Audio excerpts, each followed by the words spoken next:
કેમ છે એ બેરોજગાર લોકો? ભાઈને છે ને નોકરી મળી છે, નોકરી એટલે ઇજ્જતથી વાત કરવું, ઇજ્જતથી. અરે ના ના ભાઈ, એન્જિનિયરોને તો કઈ નોકરી મળે? કોણ નોકરી આલે? એન્જિનિયર મૂર્ખાવા છે કે એન્જિનિયર નોકરી આલે? ના હું તો કઈ ફેંકું છું? હું તો કઈ ફેંકું છું?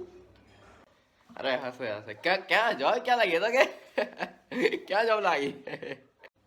અલા એટલી મોટી કંપની છે ને, એટલી મોટી કંપની છે ને કે છે ને એની આખી ઇન્ડિયામાં એટલી બધી બ્રાન્ચ છે ને, બ્રાન્ચ આખી ચેન છે, ફૂડ એક્ઝોસ્ટિંગ ચેન છે. દરેક ગામ, દરેક ફળિયું, પોળમાં એની બ્રાન્ચ છે. એટલી મોટી છે ને કંપની છે, બરાબર છે? તમને ના ખબર પડે. ઓહો હશે, બરાબર છે, હોવું જ જોઈએ. એમાં આપણને છે ને એકાઉન્ટન્ટની જોબ મળી છે. એકાઉન્ટ આપણે બધી હિસાબ આપણે જ રાખવાનો હોય છે. મેન માણસ આપણે જ એમાં. અલા ભાઈ પણ તું તો એન્જિનિયર, એ તો ને એકાઉન્ટન્ટની જોબ કોણે આલી? અલા સુલભ શૌચાલય ખરું ને, સુલભ શૌચાલય, તેમાં આપણે એકાઉન્ટન્ટની જોબ લાવ. 2 રૂપિયા લઈને અંદર જવા દેવાના પબ્લિકને, બરાબર છે? 2 રૂપિયા લઈને જવા દેવાના અંદર. અને પછી આપણે મહિનાનું છે ને, નહીં તો છે ને પેલું 30,000 જેટલું તો આપણું ટર્ન ઓવર છે. રોજનું 250 રૂપિયા આશરે ડાઉન ફિગર છે, આશરે 250 રૂપિયા. ઓહો કેવું પડે ભાઈ. અમારા બધામાં હોશિયાર તો તું જ હતો, બરાબર ને? તો મને ખબર કે તું આગળ જઈને કંઈક કરીશ, દેશનું નામ રોશન કરીશ, સમાજનું નામ રોશન કરીશ, પરિવારનું નામ રોશન કરીશ. હા મને ખબર હતી કે તું કામનો માણસ છે.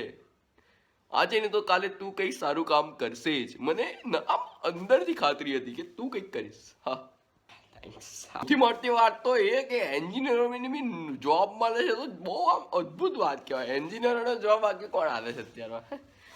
તે આપણા ગ્રુપનું નામ રોશન કર્યું છે, આપણા શહેરનું નામ રોશન કર્યું છે, બીજું કંઈ જ નથી કર્યું.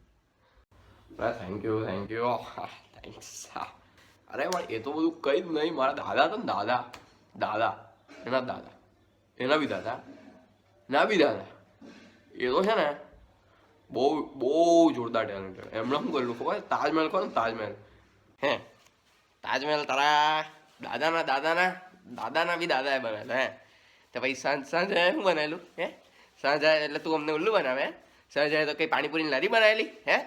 કઈ બી આવી રીતે કઈ બી નહીં ફેંકવાનું, બરાબર? લિમિટમાં હોય, આટલી લિમિટ હોય તો પછી તું આટલું ફેંકે તો નહીં કામ લાગે, બરાબર છે? અંબર તો કરી પહેલા હું બોલું છું, રિએક્ટ જ કરી મૂકે છે આમ. અરે સોરી અરે બોલો ભાઈ બોલો, તમે શું કહો? બોલો. હા અરે ભૂલ થઈ. તો બરાબર. એટલે એમણે શું કરેલું? તાજમહેલ ખરો ને, તાજમહેલ સફેદ દેખાય ને, આપણે ચૂનાનું કામ છે, પ્યોર ચૂનો છે, તે કલર કામ કરેલું કાકા. આમ ભાઈ દાદાના દાદા ની દાદા એટલા ટેલેન્ટેડ. ચૂના સહજાએ બોલાયેલો, સ્પેશિયલ ચૂનાનું કામ કરે, સફેદ કલરથી રંગવાનો છે તાજમહેલ ને એવું કીધું બોલાયેલો.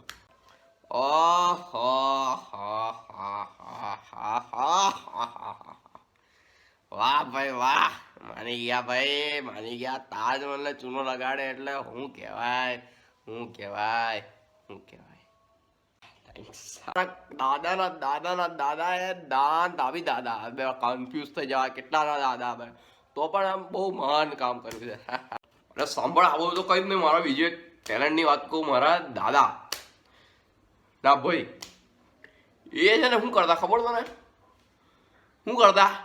આખું નળિયેળ આપણે નળિયેળી થાય ને, નળિયેળ હોય એ આખું ગળી જતા. અહીંયાથી ઉતારી જાય આખું. ટેલેન્ટ અમારા ખાનદાનમાં કૂટીને ભરેલો છે. ના ઓલા તો ચમત્કાર કહેવાય. નળિયેળ ગળી જાય એટલે શું કહેવાય માણસનું? બે ફ્લેક્સિબલ ગળું કહેવાય, તો મોડું બી ફ્લેક્સિબલ કહેવાય. ભાઈના રિલેટિવ હોય ના, એટલો ટેલેન્ટ ને કે આમ દૂર આમ 10 ફૂટ દૂર એક માણસ બેઠો હતો ને એકવાર, તો કહી દીધું કે એમની વાત આમ કેટલા વાર છે. એમાં શું થયેલું? એક ટકલો માણસ બેઠેલો. કોણ ટકલો? એક વાર નહીં મળે એના માથામાં. તો દૂરથી જોઈને આમ કહી દીધું કે ભાઈ એક પણ વાર નથી એના માથામાં. એટલે ટેલેન્ટનો લેવલ જો તમે, કેટલી લેવલ સુધીનું ટેલેન્ટ છે લોકોના.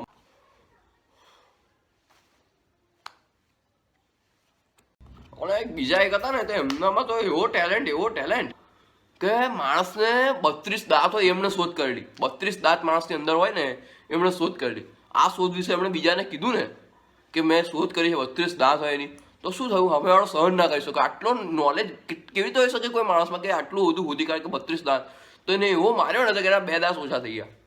એવો માર્યો એટલે એના 30 દાંત થઈ ગયા. એવો માર્યો. તો પણ આમ એમને નમતું ના જોયું. પછી એમણે બીજી એક શોધ કરી મૂકી, તરત આમ ઓન ધ સ્પોટ, કે માણસને 5 આંગળા હોય છે, કારણ કે એ આંગળાથી જ મારી દીધું પહેલા. એટલે બહુ ટેલેન્ટ, બહુ એટલે આમ અદ્ભુત ટેલેન્ટ અમારામાં. જબરું, અરે જબરું ટેલેન્ટ એટલે ટેલેન્ટ. જબરો. આપણે બધી તો ટેલેન્ટની વાત છે, પણ મારો પોતાનો ટેલેન્ટ એક બતાવો. તમે જતા હતા ખાલી જોતા જાઓ. હા જોજો, આ ગૂગલ્સ છે ને જોજો, ધ્યાનથી જુઓ. Dum dum chak chuku chuku chuku tak. Dum dum chak chuku chuku chuku tak. Dum. અરે મિત્રો, આપણા ભાઈએ છે ને નવી ચેનલ ચાલુ કરેલી છે. શું ચેનલ? ના વિડીયોને તમે લાઈક કરવાનો છે આપણે. શું પ્રોત્સાહન આપવાનું થોડું. ભાઈએ ચેનલ ચાલુ કરી છે તો આપ થોડું પ્રોત્સાહન આપો તો ભવિષ્યમાં તમને સારું મળશે. ભાઈ લાઈક કરવાનું, ભાઈ સબસ્ક્રાઈબ બી આવે છે. આપણે ભાઈ ભવિષ્યમાં વિડીયો મૂકે તો તમને જોવાય એમ. આ પહેલો ચાલે તો મૂકશે, ભાઈ બાકી કંઈ નહીં, બરાબર.